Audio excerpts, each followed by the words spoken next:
రెండు తెలుగు రాష్ట్రాల్లో ఉచిత పథకాలు ఉద్దేశించి మాజీ ఉపరాష్ట్రపతి వెంకయ్య నాయుడు సంచలన వ్యాఖ్యలు చేశారు. ఫ్రీ బస్సు, ఉచిత బస్సు ప్రయాణం ఇవ్వండి, మేం తిరుగుతామని మహిళలు అడిగారా?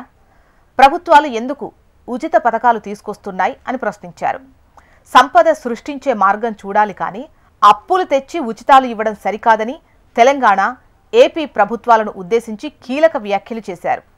ఆంధ్రప్రదేశ్లోని గుంటూరు తెనాలిలో నిర్వహించిన సేవా జ్యోతి పురస్కార ప్రధాన కార్యక్రమానికి వెంకయ్య నాయుడు ముఖ్య అతిథిగా హాజరయ్యారు. ఈ సందర్భంగా ఆయన మాట్లాడుతూ ప్రభుత్వం ఏది కూడా ఉచితంగా ఇవ్వకూడదు అనేది తన అభిప్రాయం అన్నారు.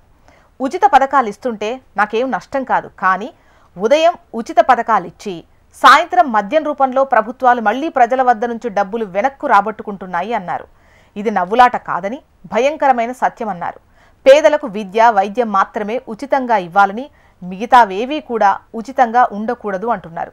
ఉచితాలు ఏమాత్రం మంచివి కాదని ఆంధ్రప్రదేశ్, తెలంగాణ ముఖ్యమంత్రులు ఈ విషయాన్ని ఆలోచించాలి అని అంటున్నారు మాజీ ఉపరాష్ట్రపతి వెంకయ్య నాయుడు.